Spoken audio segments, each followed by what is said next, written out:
Hey everyone, welcome back to another episode of Genshin Impact. Um, so Farina came out, right? I only had like 20 pulls, so it's not like I, lost anything, but we're at like 56 pity right now. No guarantee, so 20 days, I'd say we just go for it, you know what I'm saying? So, we left off in like a dream, like a looping dream kind of thing. So yeah, I also I can't leave, right? Like check this out. Like I haven't been able to do anything. So yeah. So yeah, let's go continue the story. There you are. Really took me a while to find you. As expected, Dia also didn't get hurt today. Get hurt? Why would I? Don't underestimate me. Well, you're still getting used to your new greatsword. Huh. Truth be told, I also think it's pretty strange. It just suddenly felt so familiar in my hands and... wait a second! How did you know I got a new greatsword to begin with? I didn't tell anyone about it. Traveler, could you explain the situation to her today? Paimon's gotten a little sick of doing it. Oh, that works.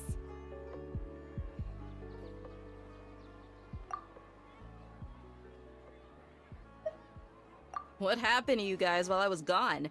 Did you get brainwashed by some cult? Don't think too hard about it. Just take what we're saying at face value.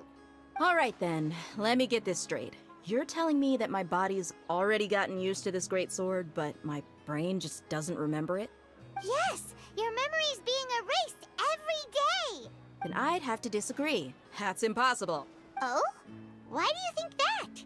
If we've actually been reliving the Samsara festival day after day, then what happened to the things we used, the money we spent, the food we ate? Common sense says my wallet should have emptied itself a long time ago. There's no way I wouldn't have noticed that. Right. They could use the Akasha to record what everyone did that day, and then use the city's resources to replenish everything. It's not very likely, but it's also not impossible. No, it is impossible. I've got proof. You have proof? Where? You two are surprisingly serious about this nonsensical discussion. Fine, I'll play along for a little longer. Come with me, Miss Dunyarzad. Please come along as well. I still can't guarantee that this area is safe.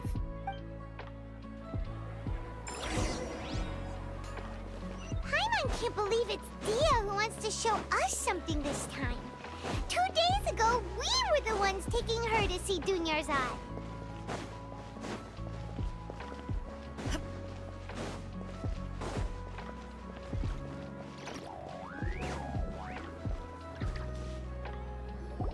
This is it.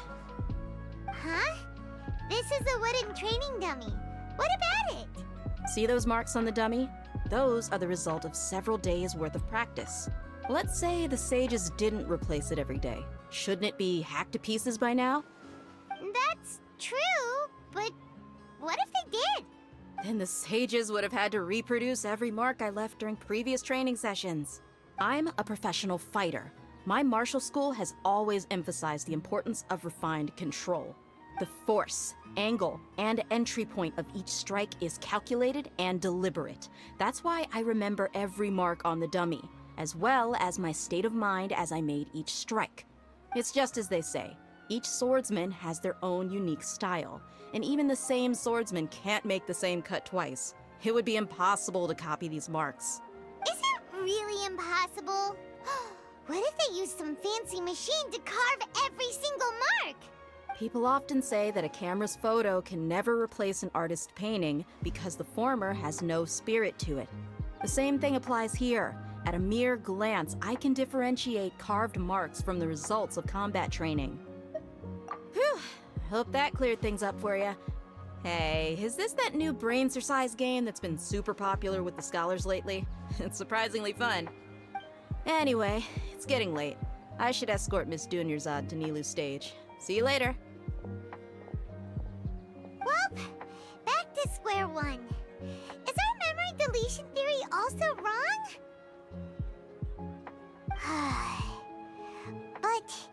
At least we've reached some other conclusions in the meantime. Yep, that's true.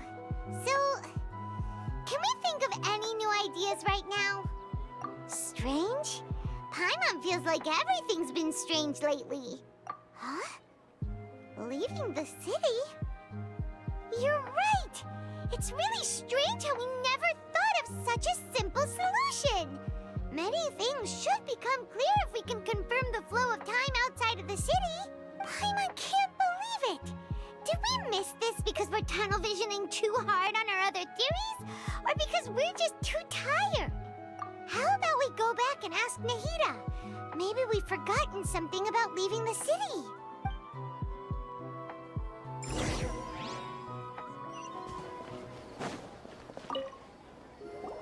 Nahida, we're back! You're back early today. Did you find something new? Sort of. We're mostly sure now that we're not in a time loop. And we also aren't in the real world. But at the same time, we have a new question. Leaving the city. As far as I remember, you've mentioned your plans to do that twice before. We did? But we don't remember anything. What happened after we talked about those plans? What did we say when we got back? Let me think. I don't think you ever actually told me what the outcome was. Oh, it's probably more accurate to say that both times you never came back the whole night.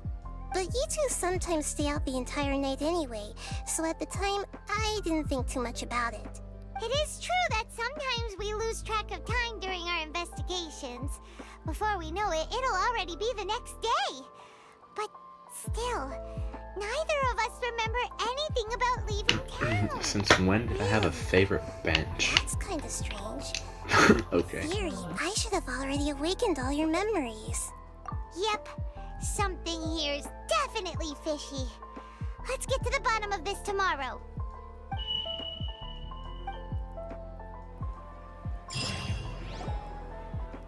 Our memories are back! About that. Well, where should Paimon begin? Traveler, aside from your memories that were just restored, I have another message for you. Listen to it and you'll understand.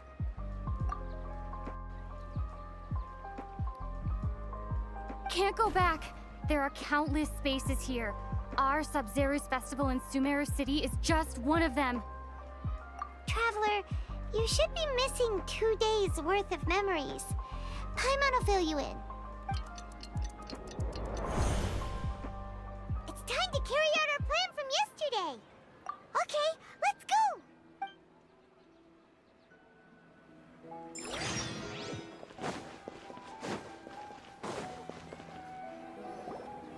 Why can't we leave the city?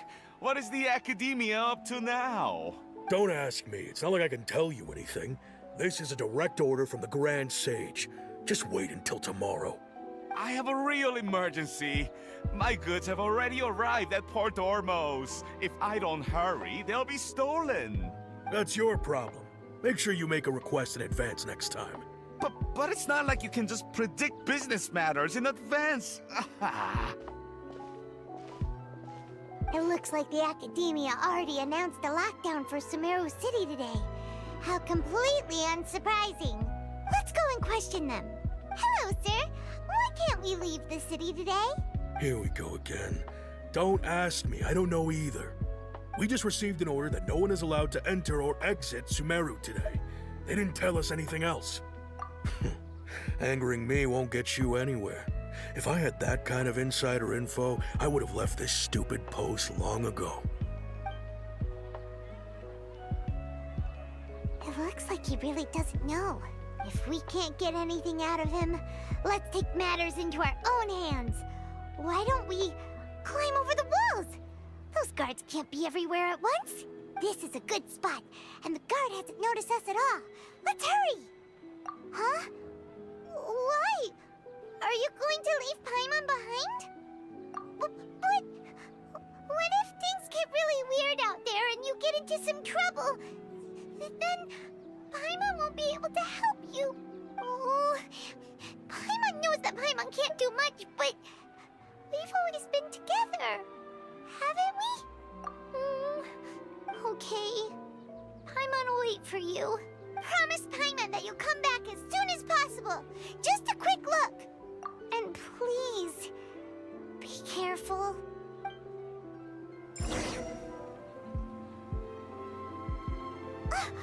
Memories! Traveler!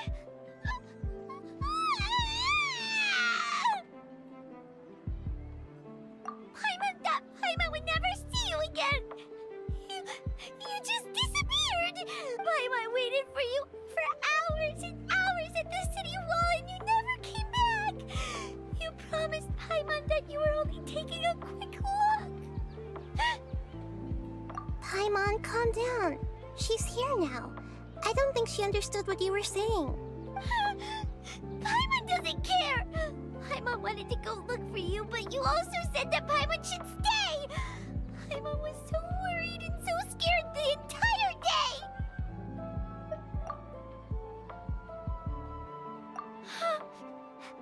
Okay. Paimon will forgive you. The most important thing is that you didn't actually disappear. Oh, Paimon was so scared that you had gone into another world! Okay, Paimon, can you tell us your perspective of what really happened yesterday? I see. Using two people's different perspectives. After that, you left the city. Paimon kept her eyes on you the whole time, but then you disappeared in an instant. No way! Paimon was watching you with the fullest attention. What's your perspective, Traveler? You sure you don't have any memory of this?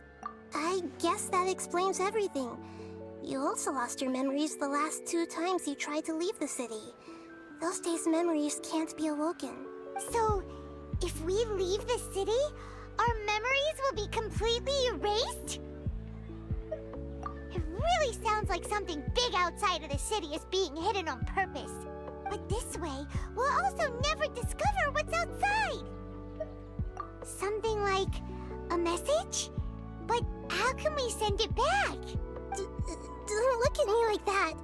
I'm not used to being stared at. Well... Okay. You want something that can pass on messages, right? Give me some time and take care of Dunyar's out for me. Yep, now we're talking.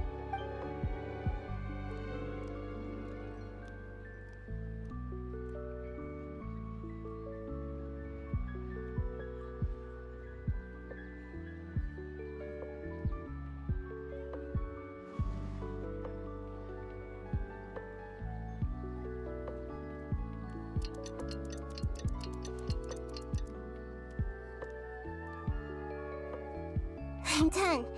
Here you go. What? Isn't this just an Akasha terminal? I made some little changes.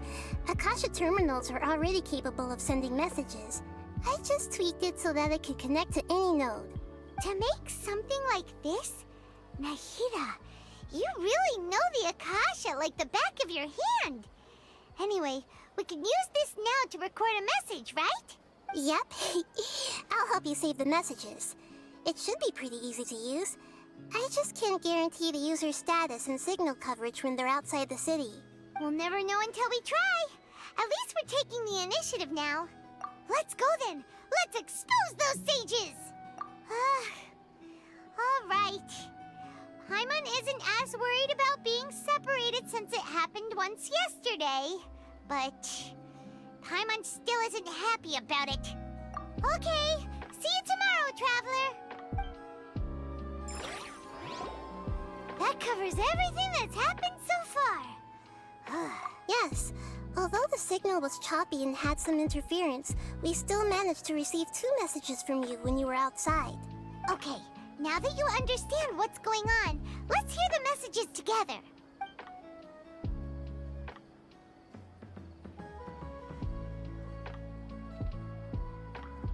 Can't go back. There are countless spaces here. Our Sub-Zero's festival in Sumeru City is just one of them. I've entered another space. Before me are flowing sandstone and howling fish. Impossible and surreal sights. All these spaces are empty, except for the occasional ones that contain mute puppets rather than people. I can't sense any human presence.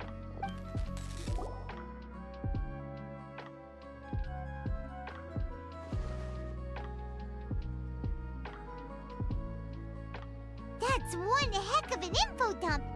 It sounds like you left the Sumeru City space when you set foot outside of the walls.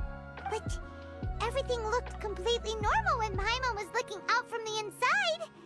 That's unbelievable. And if we take your word for it, the other spaces all had very weird contents. There's another part here. We only received it last night. These spaces have been disappearing, one after the other, absorbed by something like a sun in the sky. And now, even the final space has also disappeared. Behind me, a lot of spaces just appeared again from thin air. I get it now. Those spaces are actually...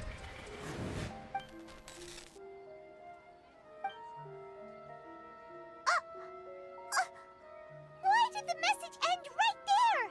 What did the traveler want to say? What are those spaces? Probably because yesterday just happened to end at that moment. Oh, right. Paimon did hear a beep from the Akasha. Did it come from here or from the message? The message. It should have come from the Traveler's Akasha terminal. After the beep, Traveler said even the final space has also disappeared. Traveler, what do you think that final space could have been? Was that space actually the real world? But wouldn't a real space just randomly disappearing like that be catastrophic? My impression is that each day in this samsara only ends at the sound of that beep from the Akasha. All the bizarre spaces I saw outside the city had one thing in common: a lack of human presence.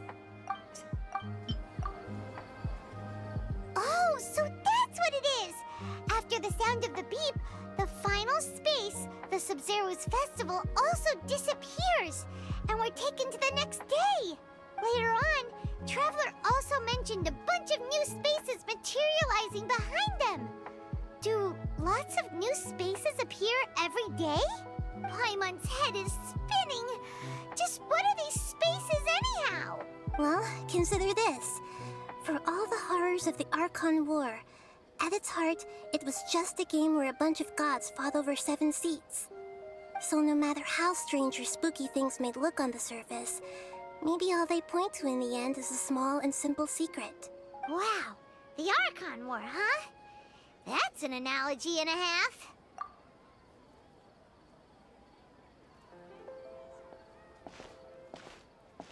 Hey, where are you going?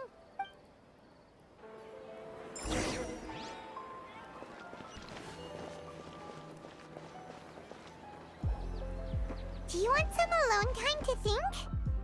All right then, Paimon won't disturb you.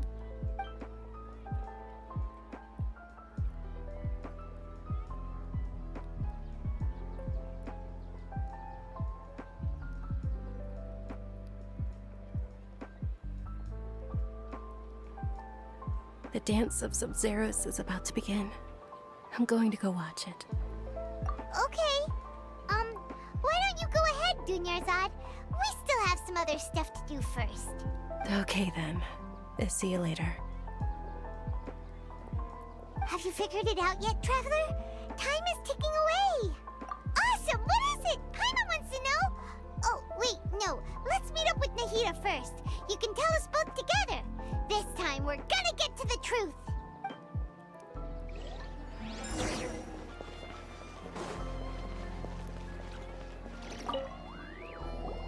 You're back!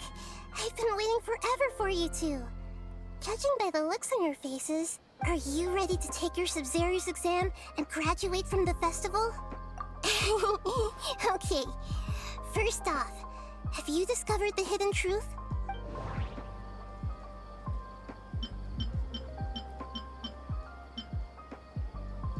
We've already experienced the Sabzeruz festival many times, and the day of the festival seems to be in a perpetual samsara. That doesn't sound right. Okay, Nahida said, the Akasha relies on the power of a gnosis to operate, as it is the manifestation of the God of Wisdom's power. It compiles the wisdom of the entire populace, and it grants knowledge to the people. That doesn't sound right. The moon, illusions, and lies.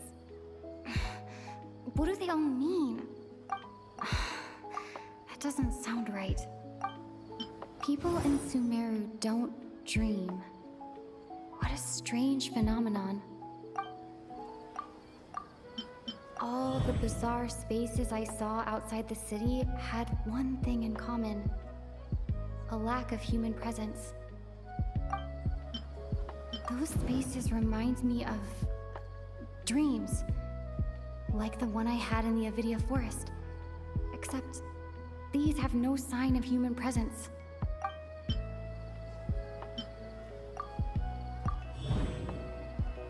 We are all in a dream.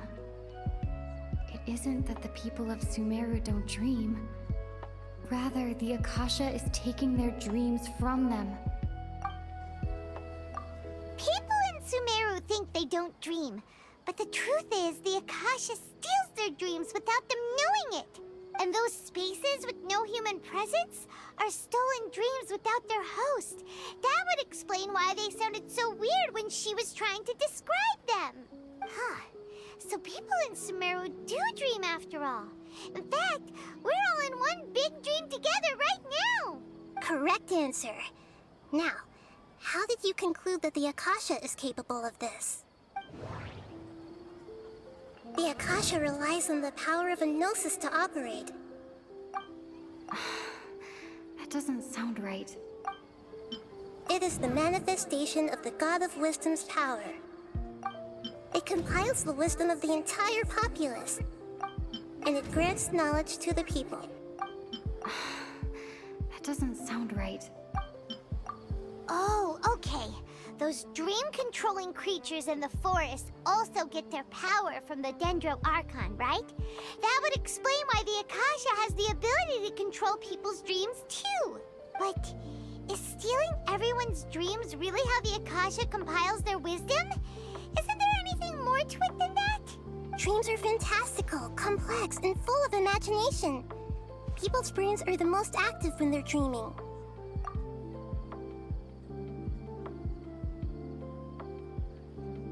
In other words, dreams are rich bundles of human wisdom. So in other words, the complete opposite of how Hypatia understood it.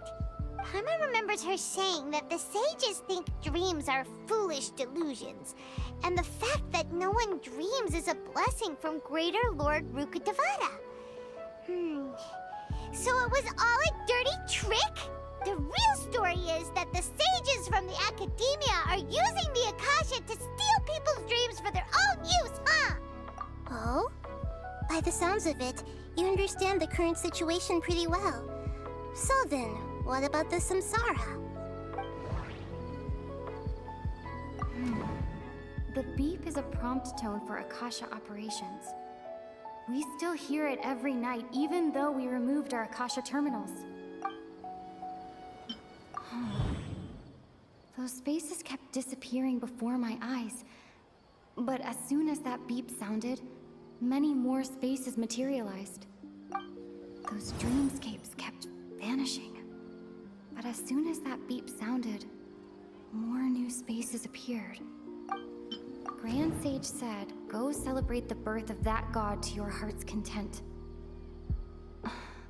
Did he mean something more? My mind feels exhausted, even though I haven't done too much thinking. What is going on? We've already experienced the Sub-Zeru's festival many times. And the day of the festival seems to be in a perpetual samsara.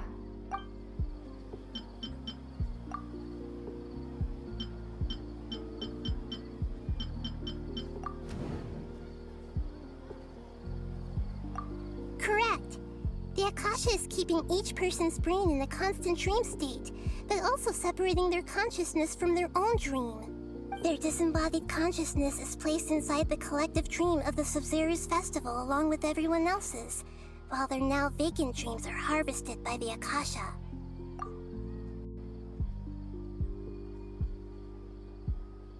No one is any the wiser as another day passes in the dream, and so begins another Samsara Cycle. People wake up to yet another dream about the Sub-Zeru's festival. The dreams that belong to them are once again harvested by the Akasha, and so it continues. So, this is like a dream factory, and the Akasha is a dream harvesting machine. Did Paimon get that analogy right? Very good, Paimon. Using analogies well is an excellent habit to get into. Okay, so that beep we keep hearing is actually from our real-life Akasha terminals. Taking off our terminals in this dream doesn't do anything. Alright, last question. Who am I? They say that alchemical divination is the Dendro Archon's divine revelation. So then, if Nahida has referred to herself as the moon... So you noticed. I thought that one would be the hardest question. That's why I put it last. That wasn't hard at all. Even Paimon guessed that. Everything about you is different. We just didn't want to expose you is all. Now that you mention it, Nahida, you've been hinting to us since the very beginning. It's funny. Thinking back to when we were asking all over the place for info about Lesser Lord Kusanali. Paimon didn't expect to meet you like this. Yes, those can wait until we're back in real life. On the other hand, I'd be happy to answer any more questions you have about here and now.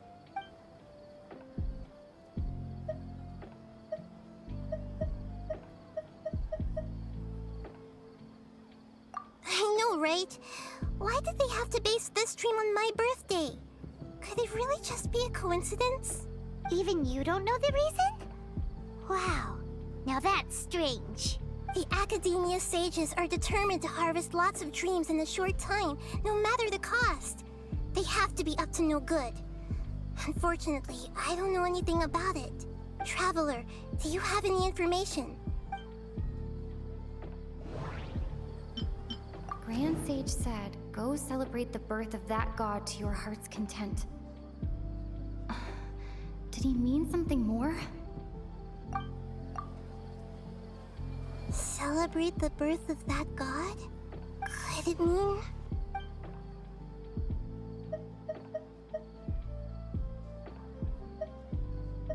Can humans really keep dreaming forever like this? Will it ever end? And if so, when? You might say your mental fatigue has already answered this question. Eventually, there's only so much that people can tolerate. Especially those whose health is compromised to begin with, like Dunyarzad. This relentless exploitation takes an even harder toll on them. People's lives are at stake here, and nobody knows a thing! We've got to put a stop to this! Firstly, this dream we're in is completely based on reality. People have already experienced this Sub-Zeru's festival, so it would be very difficult for them to find anything that strikes them as surreal. Secondly, you're probably wondering why people don't have any memories from earlier samsara, right? That's because people don't remember their dreams most of the time anyway. And in any case, their actual dreams are being taken away from them by the Akasha. So whenever they wake up in this dream of the Sub-Zeru's festival, they don't remember anything from their previous identical dream. That reminds Paimon. Traveler had a dream when we were in the Avidia Forest, but couldn't see what it was about after waking up. Is that an example of what you mean? Yes. Only after receiving the blessing of Dendro can a person gain the Dendro element's dream-enhancing power.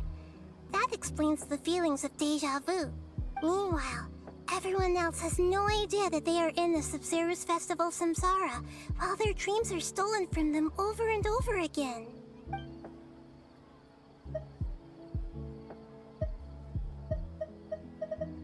Deceiving the people of Sumeru with no regard for their safety. No matter what they're trying to do, this is unforgivable. After we end the Sabzeruz Festival Samsara, we have to look into them. How can the sages of the Academia do this behind their Archon's back? This is ridiculous! In the end, I'm just the moon. The real sun is long gone. A sun and a moon? Nahida's talking in riddles again. Oh, we're out of time today! I'll tell you how to break free of the Samsara tomorrow. See you then.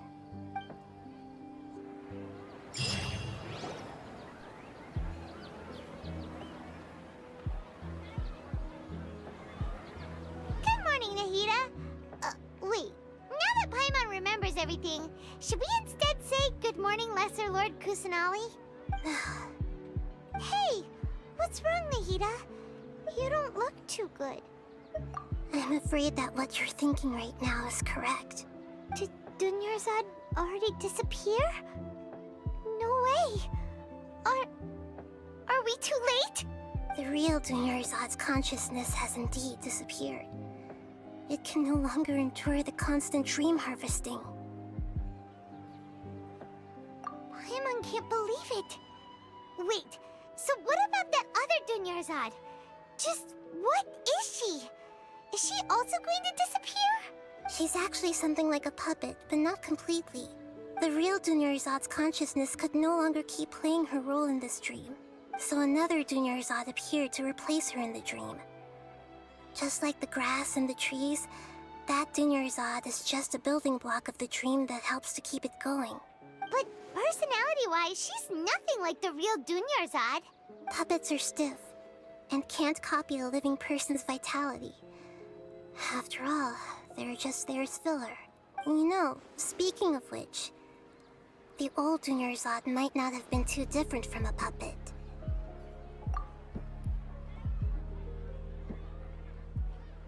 Dunyarzad truly believed that she met you within her consciousness, and it was you who inspired her. So you do remember her after all. Yes. Back then, her family was overly protective of her. No one cared about her personality or thoughts. It was as if she only lived to stall her Elazar. I just gave her a little wisdom so she could look at life in a new way.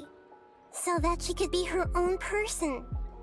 But even so, she's still far from it. I'm still a long way off from being a real Archon. I couldn't even save her. If I were a competent Archon, I wouldn't have let my most faithful follower die at the Sabzeruz Festival with so many regrets. Please don't beat yourself up over it, Nahida. It's the sage's fault, and theirs alone. I'm not beating myself up. All I did was to rationally observe the distance between myself and a real Archon. Don't be like that, Nahida. Even real Archons are still allowed to be sad. To prevent more tragedies like this, we must end the Samsara as soon as possible. Great, but how do we do that? Although the Sabzeruz Festival dream is under the Akasha's control, only humans can dream. Even the Akasha is unable to create them. That means this dream belongs to a host who created it. Huh? So, how should we find that person? Well, if this is someone's dream, then everything here must come from deep within their consciousness. Which means, with the power of imagination, they can change anything in this dream. Imagination? What do you mean by that? Imagination means breaking through what you perceive as normal. Like when a server at a tavern brings a plate to you, you'd naturally assume that food is on it. However, if you're the dream's host and you become aware that you're dreaming, When you imagine gold and more on the plate, the dream will respond in kind, and the server really will bring you gold and Mora. But right now, our host is unaware that this is a dream. No matter how many times they're served, it will always be food. Find some way to make that person realize that they're dreaming. Usually, once that happens, the person will wake up and the dream samsara will be broken. How are we going to find them, though? If it could be anyone, it'd be like looking for a needle in a haystack. And even if we did find them, how are we supposed to make them realize they're dreaming? After all, like you said, don't wake a sleepwalker. It's extremely difficult, yes. But the only ones who can do it are you two. Remember, everything you've achieved up to this point has all been for the sake of finding the host and ending the samsara. As for me, during this time, I'll be out of town. Out of town? Are you going to that place full of dreams where the traveler went? Yes. I want to try something. There must still be a small wisp of possibility. Hurry and go. Dreams are supposed to be fantastical, romantic, and full of pleasant surprises. Unnecessary things like this samsara need to end. Paimon's still a little upset that we've come this far only for Dunyarzad to... She was such a good person, with such a simple wish. But fate was against her. Yeah, saving Dunyarzad is what kept us going this whole time. But we mustn't lose hope, Traveler. Dunyarzad would definitely want to see us save everyone else. So let's break the samsara for her sake. Paimon's wondering, do you think the sages would get one of their own to be the host of this stream? Feels like it would be easier to control it that way, no?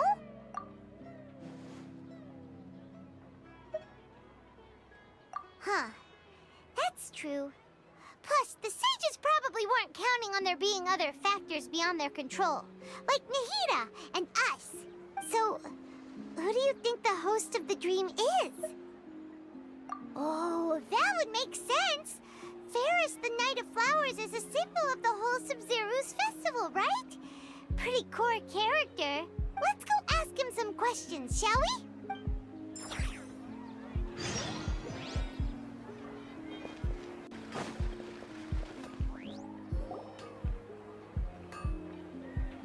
You're back. You left in a hurry last time. Is everything okay? Everything's fine. Just, it's a little hard to explain. Would you mind taking part in a little experiment with us? An experiment? That came out of nowhere. I'm listening, though. What do you need me to do? Could you make a wish? You want me to make a wish? Is that a new Sub-Zero's festival tradition or something? Less questions, more wishing! Okay. My wish. Okay. I'm a little nervous saying this out loud, but I want Miss Dunyarzad to be happy. Oh. I noticed earlier that she looked a bit down, and she wasn't really talking to anyone. She just doesn't seem like herself. She's always so gentle and kind, and all the kids love her. I've also wondered if the reason she asked me to be Ferris Knight of Flowers is because I'm special to her, or something. So, you have a crush on Dunyarzad? Oh, is it that obvious? After what I just said, I guess it is. When she placed the hat of the Knight of Flowers onto my head, she said to me, I want everyone to have a happy Sub-Zero's festival. What she didn't realize was that I'm not that interested in how everyone else feels. In that moment, I just wanted to be her Knight of Flowers for the rest of my life. 50 years? 100 years? I'll serve her till the end of time. Okay, yeah, that was a bit much. Felt like the right moment to get it off my chest, but that was pretty embarrassing. Okay, I'm ready to make my wish. I would like Miss Dunyarzad to appear in front of me right now with a smile on her face. Here goes. Please come true. I'm gonna open my eyes. Oh, you're... What? Faki? Sorry, but only one portion of Yalda candies per person. Back home you go. Nice try, you two. Anyway, never mind. I don't need to see her appear right in front of me. As long as she's happy. Guess he isn't the host of this dream after all. Should have expected it wouldn't be this easy.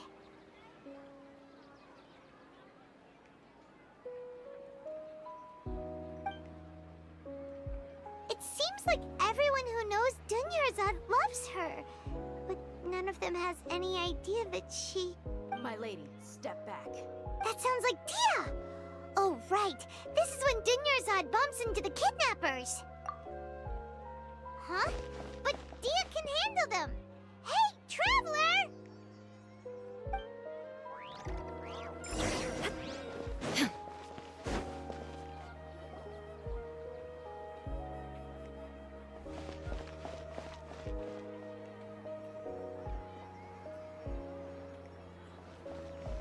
Oh, it's you. Great timing. Please take... Hey, this is my job. The homie Yannis pay me, not you. You... fine, alright. Knock yourself out. Why are you so worked up anyway? It's not like I don't trust your fighting skills. Anyway, watch yourself.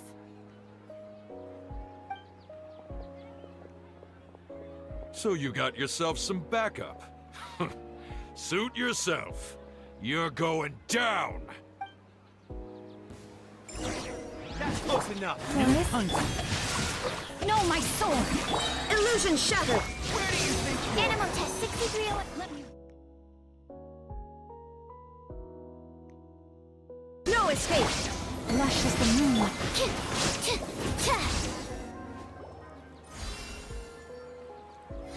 Traveler, are you just taking your anger out on those guys? You and Nahida both.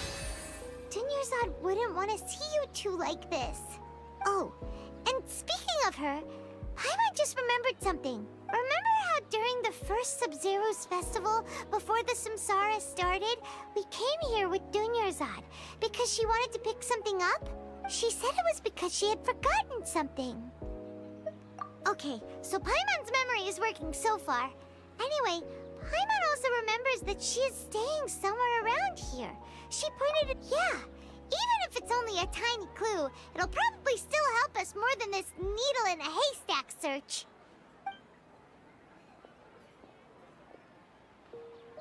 This is the place! It's rude to enter other people's spaces without permission, but desperate times call for desperate measures! Hey, the windows are unlocked! Okay, Paimon's gonna take a peek inside.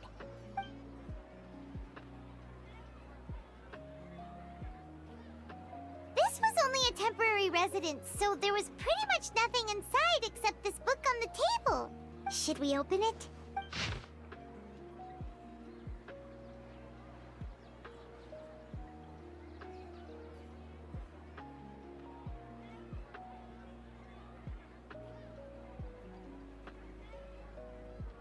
Wow, Dunyarzad wrote all of this.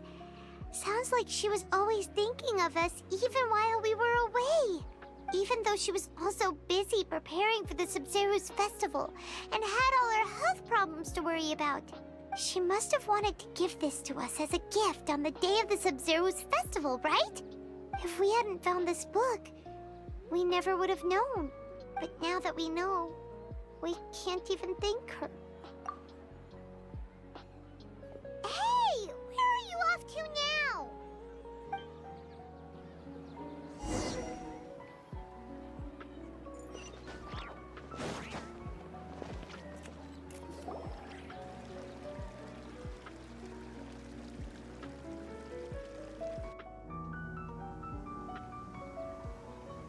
It's Dunyarzad's puppet.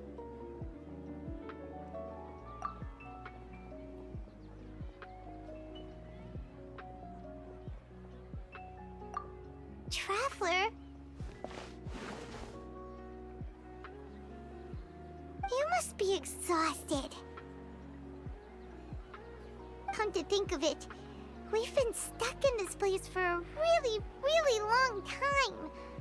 Heck, even the last time we were chatting happily with Dunyarzad feels like an eternity ago.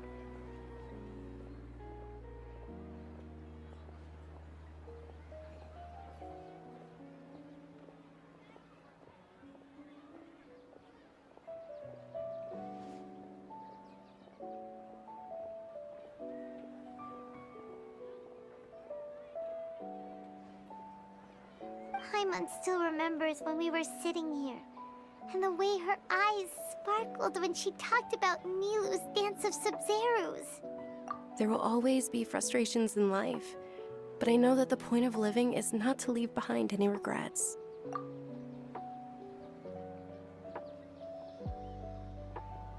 That was what the real Dunyarzad said, wasn't it? Does that mean... Yes, Traveler. What is it? Oh, so she's still just a puppet. But just now, how come... What? Where are we going this time?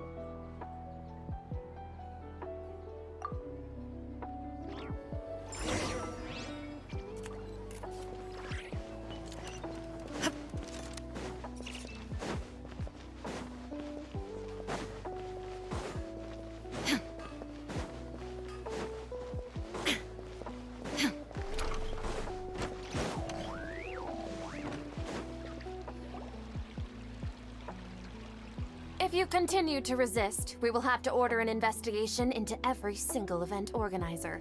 The Grand Sage has already granted you much leniency. I advise that you exercise tact. How did things turn out like this?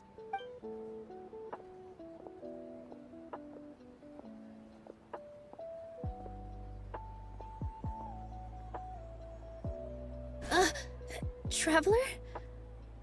You don't have to get involved. He's a sage from the academia. I don't want to drag you into this. Traveler? Traveler? What the heck are you doing? If you get arrested by the academia, that's another day gone to waste!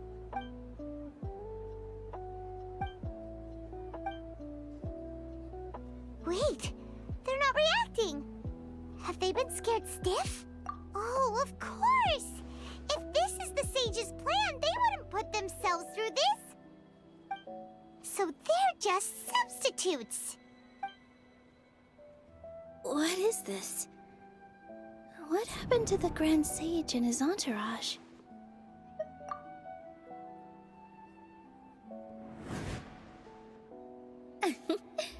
Like I said, they symbolize the goddess of flowers. It's just a shame that all the real Padisaras went extinct after her death. Yes. The Greater Lord brought forth new Padisaras in memory of the goddess of flowers. But she ultimately could never truly replicate that beautiful shade of purple.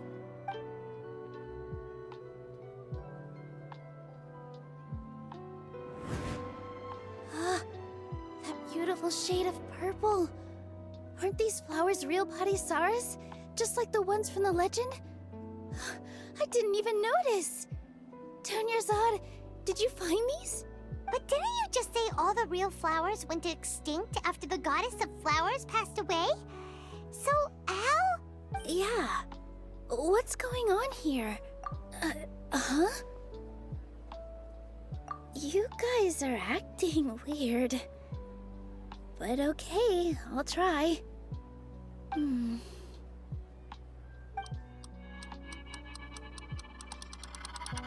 Hey! They disappeared! So Nilu's the host! What a surprise! Purple Padisaras don't exist in the real world anymore! But in Nilu's subconscious, they can appear as decorations on the stage! It's just like the example Nahida told us. People assumed there will be food on a plate, and Nilu assumed there would be real Padisaras in the flower pots. So when you saw the flowers, you instantly knew it was Nilu?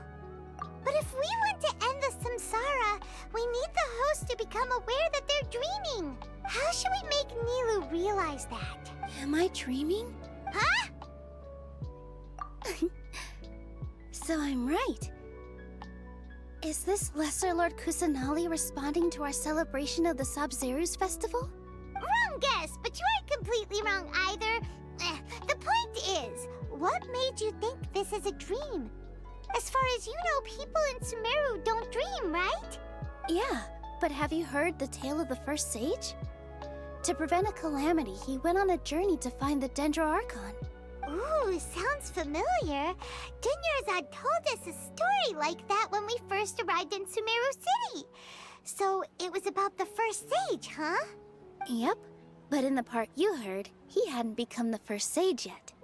There's more to the story.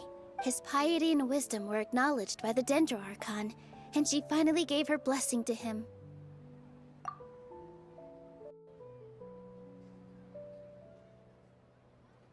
All kinds of spectacular scenes appeared in front of the first sage, as if all the knowledge in the world was being painted onto a canvas right before him. He was captivated. After who knows how long, he mastered all the knowledge he could comprehend. Afterward, he said to the Dendro Archon, "I miss my parents, my wife, and my children. I've been away from home for far too long. They must be worried." The Dendro Archon smiled. The next second, the sage found himself lying in his bed, as if he had just woken up from a dream. His wife, lying next to him, said, "You're off to search for the Dendro Archon today, aren't you? Have a safe journey, my love." In the end, the first sage took care of many disasters in Sumeru City and founded the Academia. What a happy ending. So, the first sage was dreaming ever since the beginning of the story? He never went on his journey? Yes, but his faith and determination were conveyed to the Dendro Archon, so she blessed him in the form of a dream.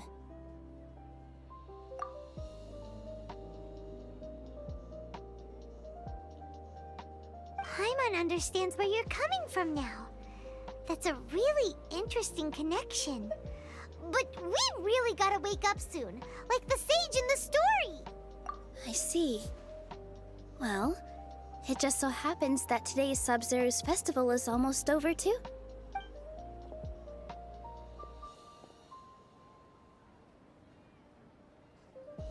Since we're in a dream, let's make this final dance of Sabzeruz as beautiful as we can.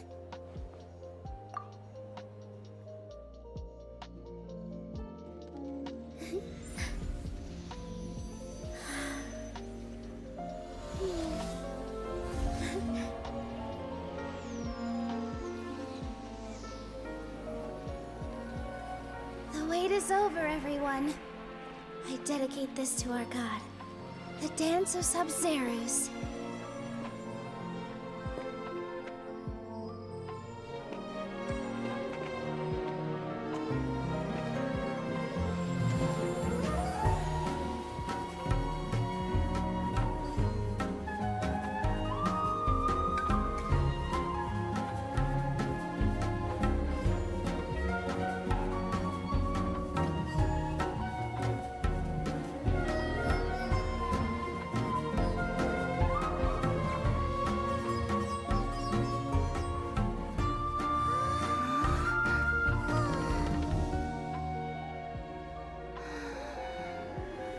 I'd be lying if I said I had no regrets.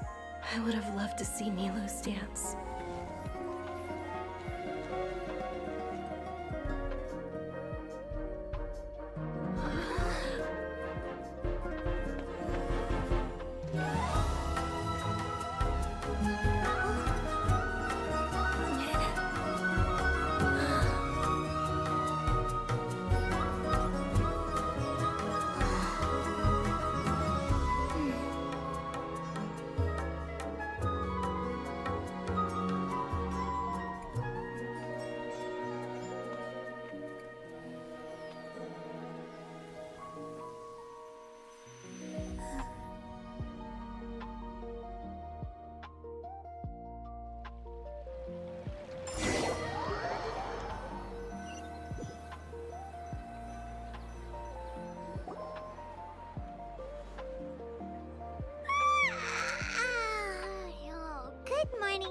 Traveler. Oh, Paimon feels like she's been asleep for the longest time. Paimon's head feels super heavy. Did we oversleep? Do you even remember going to sleep last night? Paimon thinks it was after the Sub-Zero's festival. The Sub-Zero's festival! Have we finally escaped from the Sub-Zero Samsara? Quick! Take off your Akasha terminal!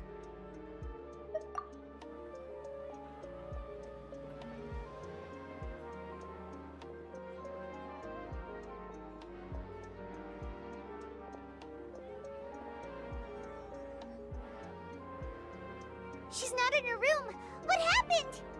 Huh? What usual spot?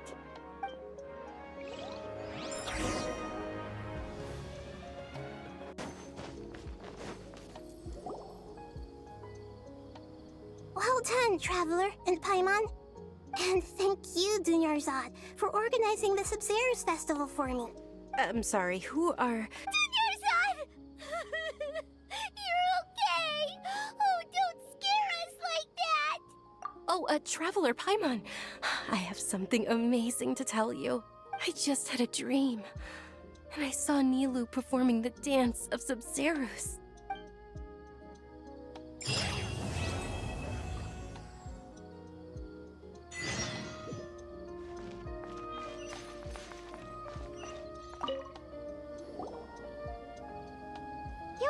Actually Nahida, aren't you? Paimon felt like Catherine was acting weird when we met at the Sub-Zero's festival. And Dunyarzad, did you save her? It's a really long story. We shouldn't disturb her. Her consciousness is still weakened. Let's chat somewhere else. How about by the Traveler's favorite bench?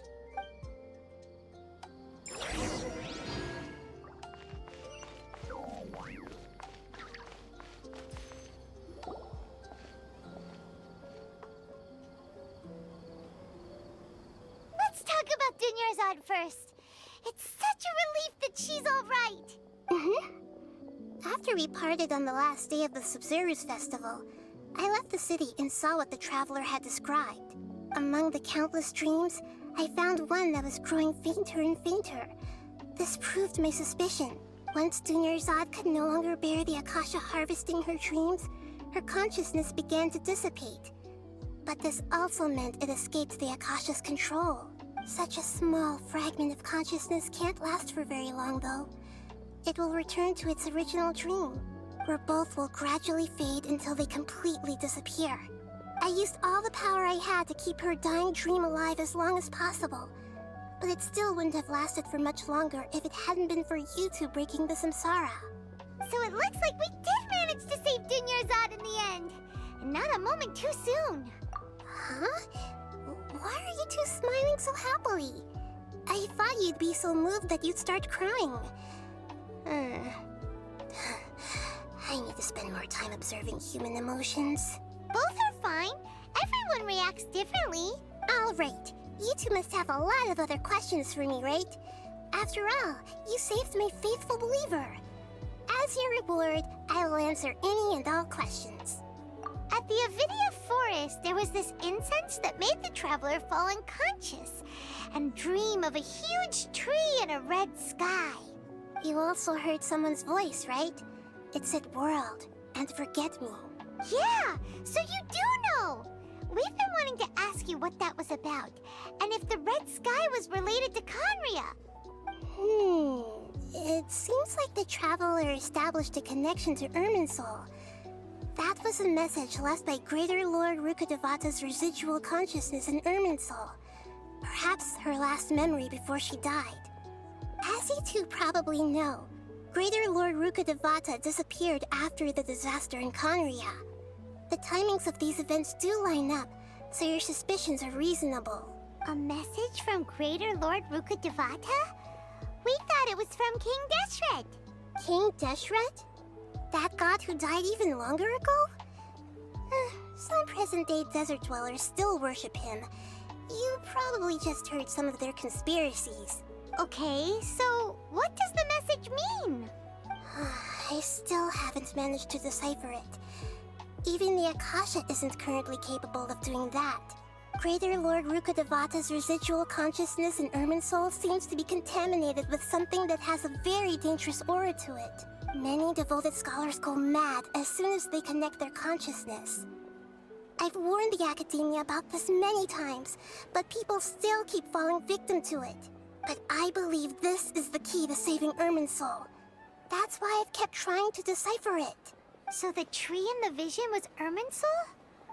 Oh, Tainari also said that Irminsul is sick! Is it because of the contaminated consciousness? But even if you can't figure out what that vision was all about, it seems like our search for you was all in vain. The Traveler wasn't affected after coming in contact with that consciousness. I've never seen anyone like that.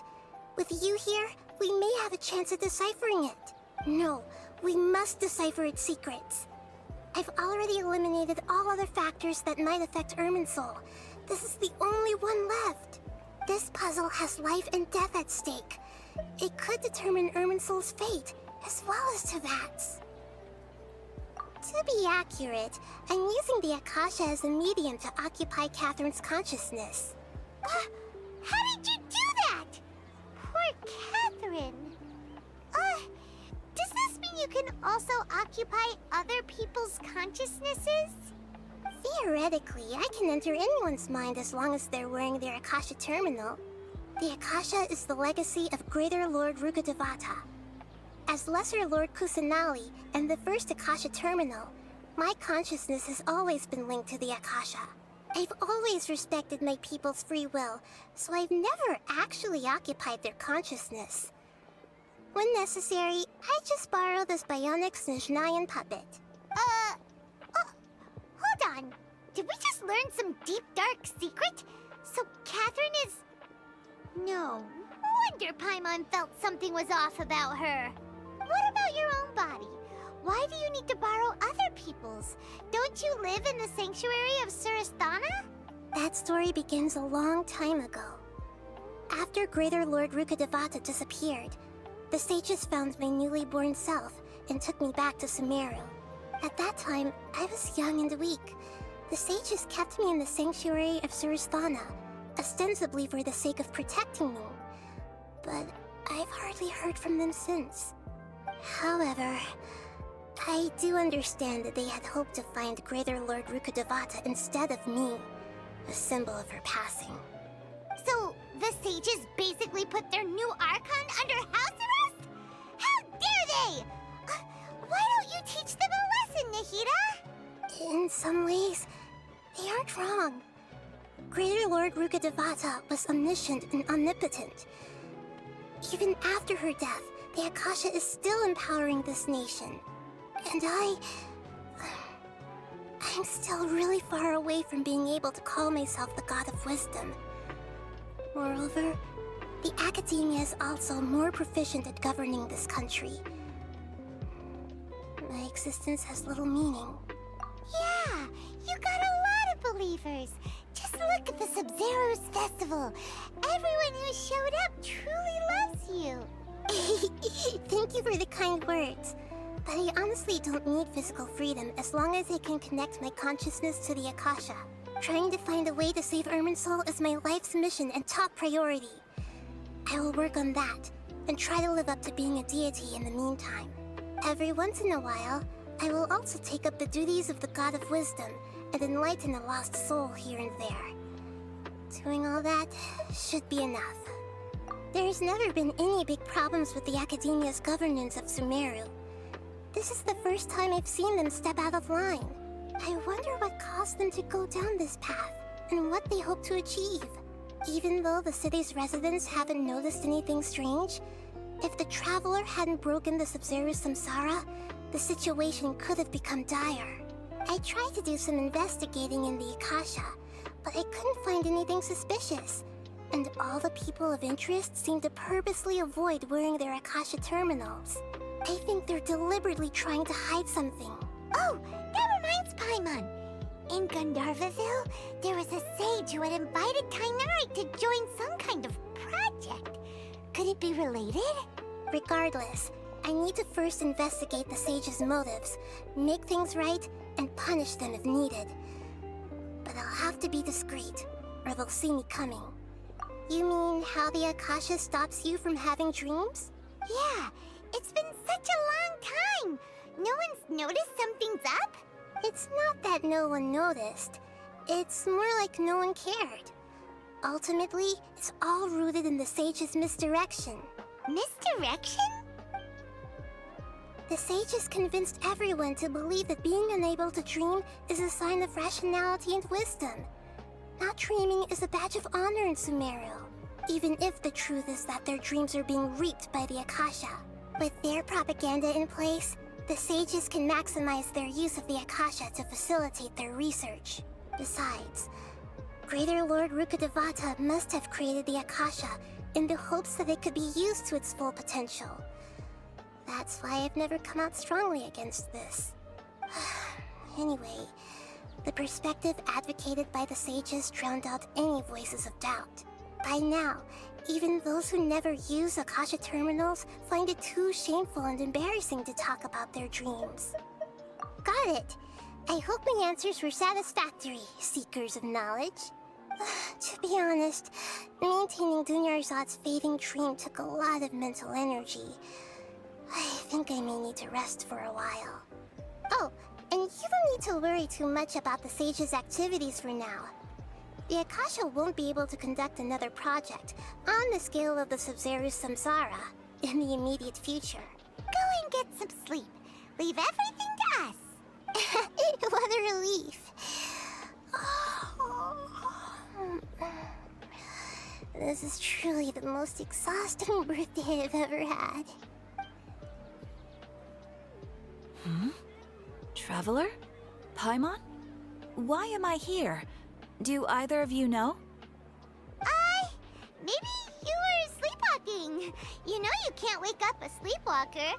We happened to walk by, so we thought we'd wait for you to wake up. I see. Huh. I should visit my maintenance personnel sometime. Oh, I'm fine. I better go. Thank you. We've spent quite some time in Sumeru City, but ever since we last said goodbye to Lesser Lord Kusanali, we haven't heard anything from her. Oh, we can't just keep waiting around like this. Let's go find Catherine and pick up some work so we can at least keep ourselves busy.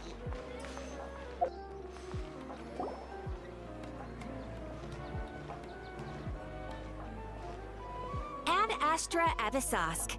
We meet again, you two. Hi, Catherine. Do you have any commissions for us today? Commissions, huh? Let me think. Oh, how about this? Please attend the Academia's Academic Symposium this afternoon and recite a love poem on stage. Wait, say what now? And if possible, please also use your camera to capture the reaction of the audience upon finishing the poem. Huh? What kind of commission is that? I see. It appears that you're not interested in this commission. In that case, please go to Port Armos and convince the Eremites there to spend some time volunteering at the local orphanage. Hey, that's not any better. I'm sure the mercenaries will have some interesting reactions as well. Paimon's gotta ask, just who exactly has been submitting these commissions to the Adventurers Guild? Oh, the commissioner? Well, actually, I just wanted to see the two of you in action. Was it so obvious? I was hoping you would actually take one of those commissions. That kind of chance to observe humans doesn't come by often.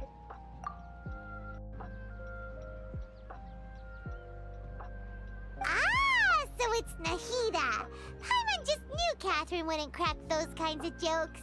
When did you get into her head? From when she said, Ad Astra Abyssosque. So it's been you this whole time? Are you done resting up, Nahida? Yes. I've been sleeping ever since we parted ways, and I even had a really, really long dream. It was another dream about the Sub-Zero's festival, except it was a happy one.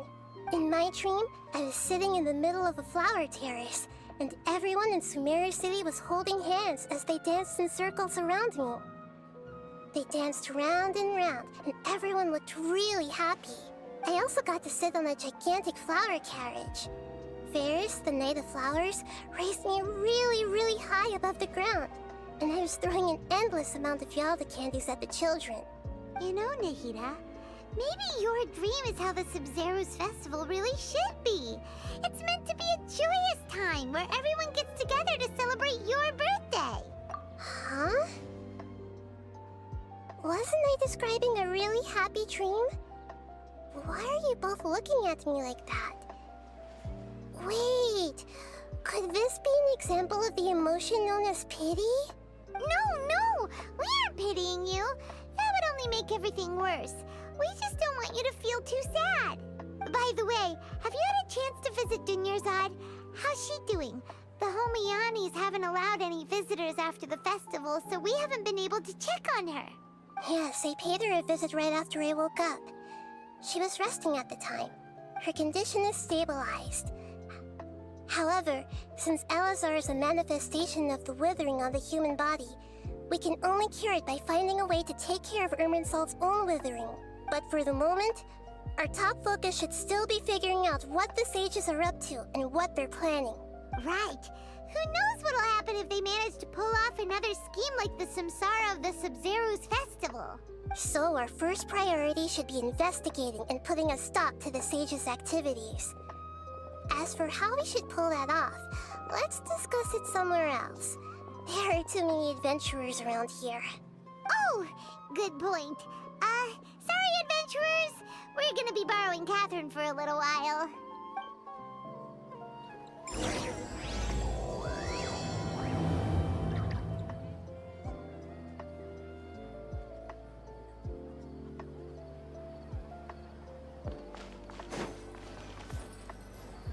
Let's continue our chat here. Okay, so do you have any ideas on how we can investigate the sages, Nahida? Actually, I've already done a little bit of work on that. But for now, I want to hear your thoughts.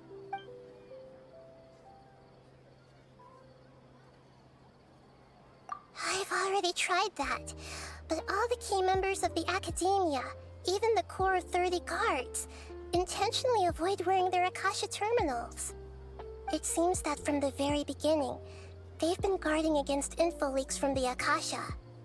Of course, it could also be because they're wary of me. Have you already caught the sage's attention? I'm guessing not yet, but distrusting me would make perfect sense if they've ever paid attention to the urban legends about me. In any case, I probably can't take over their minds directly.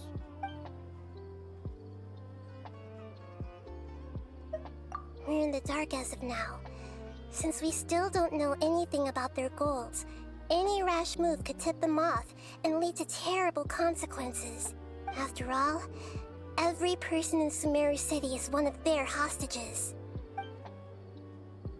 No way, that's too risky. You mean it'd be too easy to get caught? No, it's not that. We shouldn't involve innocent students in this.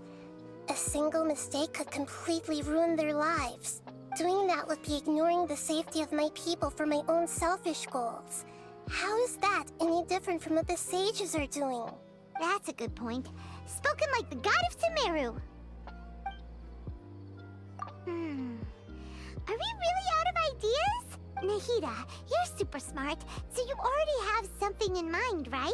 Don't keep us in suspense. Spill the beans already. According to a popular theory from the Vahumana Darshan of the Academia, rejecting impractical motions at the beginning of a planning session will give more weight to the actual proposal.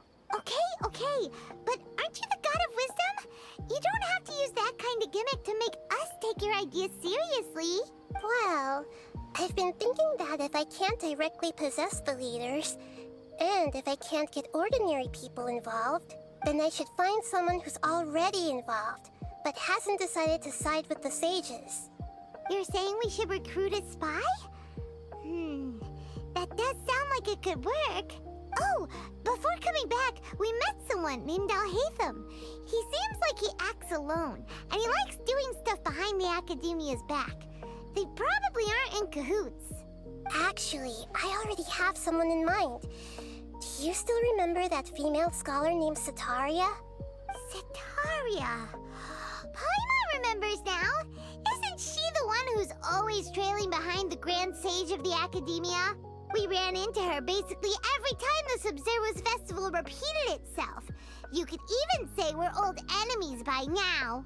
Paimon still remembers the smug and mean way she always spoke to Nilou.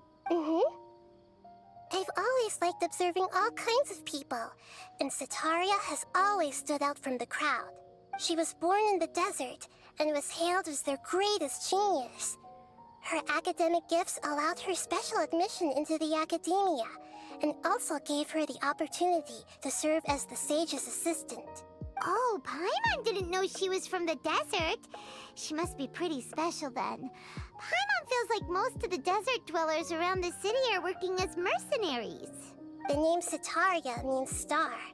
When she lived in the desert, she shone like the brightest star in the night sky. Later on, she was chosen by the sun. The star was given a place in the daytime sky to complement the sun's dazzling light. Soon after, the star witnessed the sun scorching the earth, which brought forth many disasters. The star began to waver. Instead of staying beside such a sun, wouldn't it be better to return and light up part of the night sky? But in the end, she couldn't give up the radiance of daytime. To cope with her shame, the star buried her guilt and closed her eyes. From the sound of it, Sataria's just hung up on the research opportunities here. But she doesn't really support the academia. She still feels guilty about not doing more for the desert, right? She's just running away from her problems. Indeed. When they are presented with complex moral issues, many people will simply plug their ears and go with the flow until the problem can't be fixed anymore. She's suppressing a lot of guilt, but before she realized it, she had already become the sage's accomplice. She can't deny her part in their schemes anymore. Right.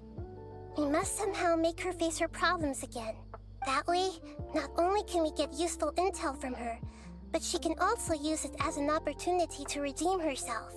From my past observations, Sataria will take a day off from the academia every 10 days to do some shopping in the city. Tomorrow afternoon just happens to be a shopping day for her. That'll be our chance. To prepare, let's go check out some of her favorite spots, and have a quick chat with a few of the vendors there.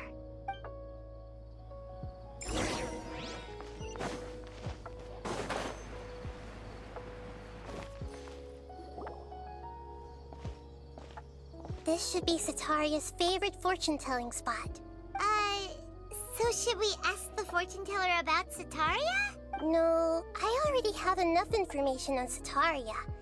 The most important thing now is for you to pay attention to the vendor's talking style and key characteristics. Talking style and key characteristics? My poor lost lambs. Have you become troubled over your fates? The divine voice of wisdom often echoes between mine ears. If thou be blessed today by the gods, I may be able to show you the way. Huh? Really? Nahida, you've been whispering things to her? Shh! My friend here has some doubts regarding her future. Can we get a fortune reading for her? Of course, of course. In that case... It would seem that Harut and Marut are quite wary of you. Perhaps, at some time in the past, you have somehow offended the gods. Only mocking the god of Animo, questioning the Lord of Geo's financial savviness, and brawling with the god of Electro. Do those count? Oh, nothing. Go on, pick an aspect for her to divine. Health prospects. No problem at all. The gods have spoken. The truth shall be revealed. Your life shall continue on for Huh? Many tens of thousands of years? Impossible. Harut, Marut, did you two spoil my divination? I've never read a fortune so absurd. Actually, Paimon thinks this is probably the most accurate fortune-telling you've ever done. I admit that the orientation of today's celestial matrix is, suboptimal. As such, there will be no charge. Is that so? Well, that can't be helped. If you were to bring some food offerings for Harut and Marut on your next visit, perhaps they could help you reverse the wheels of fate.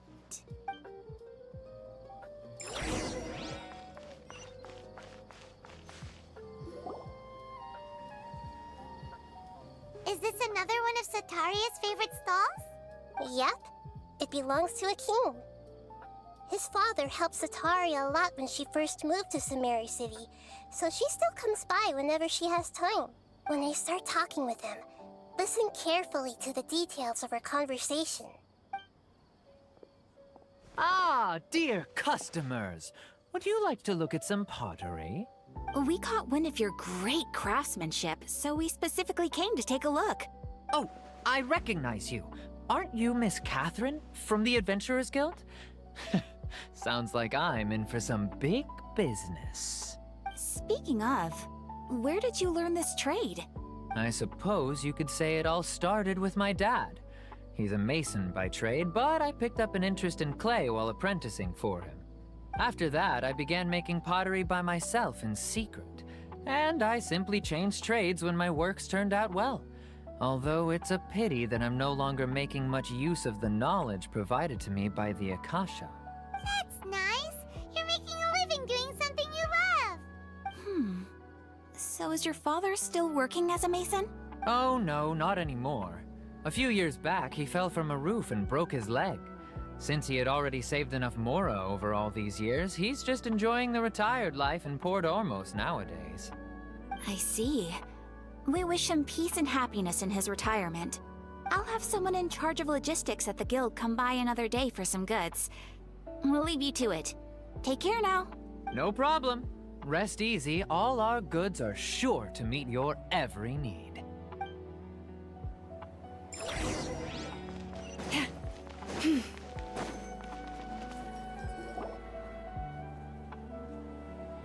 This should be our final stop. Sataria's always thinking of this restaurant when she's working at the academia, so she always comes by whenever she's out in the city. Nahida, you've really thought of everything. It's my duty to protect Samsara's citizens, after all. Hi there. I feel like I've seen you down by the docks before. Huh? Sorry, I don't quite remember. If I recall, you were having a discussion with someone about shipbuilding at the time. Ah, that's right! I've always been really interested in feats of marine engineering. After all, I grew up in Liyue Harbor and spent my entire childhood staring at the ships going in and out of the port. I came to Sumeru to study, but failed to make it into the academia due to my lack of talent. But I'm still discussing all kinds of problems with different scholars, and I'm continuing to study and perform research from the restaurant's basement. I'm sure I'll get into the academia after their next round of exams. What an admirable spirit for learning. Amazing! Sure, but you'll find hardworking people wherever you go. So this restaurant has a basement as well? Huh. First I've heard of it. That's right.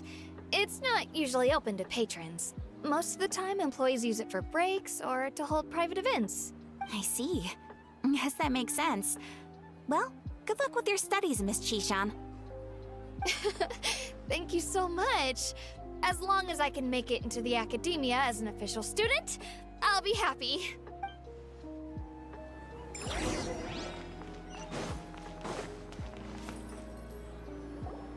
So, was that everybody?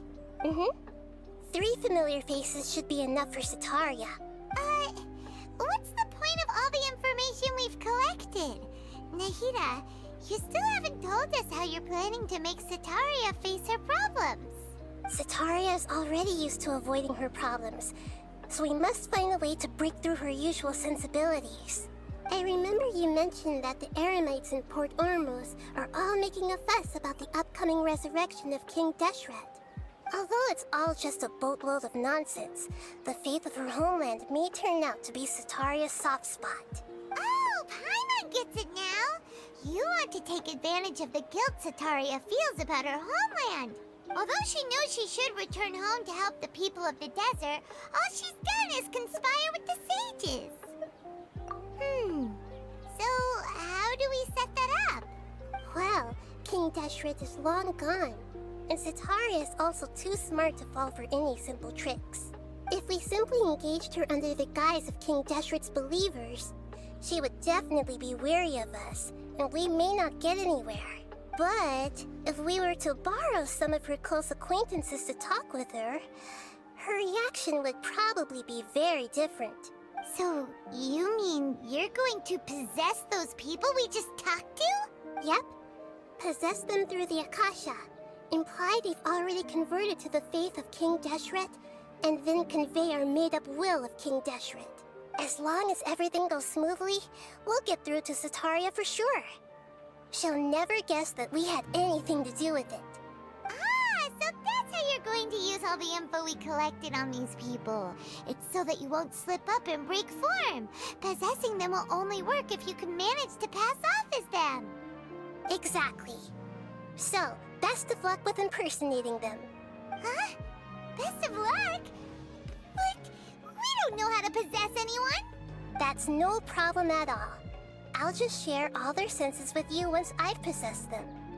As long as you're also wearing an Akasha terminal, the effect will basically be as if you've possessed them yourself. Huh. That is pretty convenient. But why does she have to do this? Can't you do it yourself?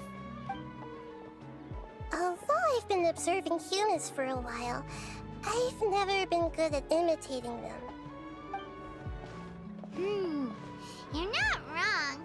It's always been painfully obvious whenever you try to pass as Catherine.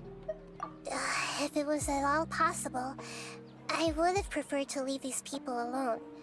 But seeing how things are now, I probably should just accept it and push on. Yeah, don't beat yourself up over it. We're only doing this to help everyone, and we'll only be borrowing them for a little while anyway.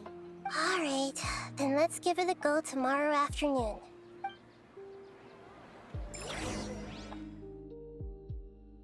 And with that, ladies and gentlemen, will be the end of this episode. So if you enjoyed, make sure to leave a like and subscribe. God bless. And as always, peace out.